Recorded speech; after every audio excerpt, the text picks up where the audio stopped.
DP Datta सांगतायत की आर्याला बघून माझी एवढी तीव्र सनक जाते ना, ही पोरगी घरातच नसावी असं वाटतं मला, एवढी तीव्र सनक जाते, कारण मला हिचा इतका राग येतो त्या झोनमध्ये. चला तर बघूया तिकडे काय डिस्कशन आहे. तर इकडे सगळेजण आर्याचे कौतुक देखील करत असतात आणि तिच्यातल्या चुका किंवा उणिवा देखील दाखवताना दिसत आहेत, कारण इकडे आर्यामध्ये 3 पर्सनॅलिटी आहेत असं वैभव सांगतो.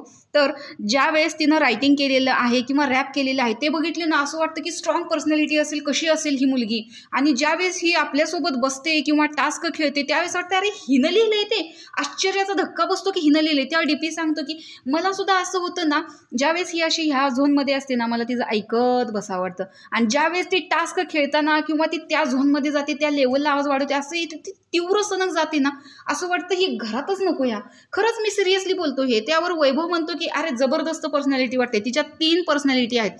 टास्कमध्ये तर तिचं काही वेगळंच असतं, आवाज तर असा असतो की तो तिच्या चेहऱ्याला मॅच पण होत नाही. दुसरी पर्सनॅलिटी म्हणजे काय, तिचं वागणं असं हे सगळं बालिश वाटतं मला. त्यावर टीपी म्हणतो मला तर असं वाटतं ना, बालिश पोरगा जर हिच्यासमोर असला तर तो बालिश मुलगा सुद्धा हिच्यासमोर मॅच्युअर वाटेल आणि हीच त्याच्यासमोर बालिश वाटेल, असं हिचं वागणं असतं. तेवढ्यात तिथे अंकिता सुद्धा जेवायला येऊन डीपीच्या शेजारीच बसते.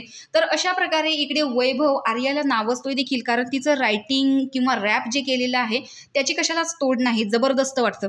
पण ज्यावेळेस आपण हिच्याशी बोलतो, टास्कमध्ये खेळतो, टास्कमध्ये तर तिची वेगळी पर्सनॅलिटी असते, घरामध्ये वेगळी असते, आणि ज्यावेळेस कोणाशी भांडण होतं त्यावेळेस तर ती वेगळ्याच झोनमध्ये असते. तर तो झोन जो आहे त्याचा मला देखील आश्चर्याचा धक्का बसतो असं इकडे आर्या सांगते. कारण ज्यावेळेस मी रायटिंग करते त्यावेळेस ते रायटिंग मी केलं आहे याचा मला विश्वासच बसत नाही. ओ माय गॉड, ये क्या लिख दिया मैंने, असं मला होतं. तर यावरूनच कळतं की आर्यामध्ये नक्कीच मल्टी टॅलेंटेड स्किल्स आहेत आणि ती एक धाकड गर्ल आहे. तर तुम्हाला याच्याबद्दल काय वाटतं हे कमेंट बॉक्समध्ये नक्की सांगा. अशाच व्हिडिओसाठी आपल्या चॅनलला सबस्क्राईब करा. तोपर्यंत बाय.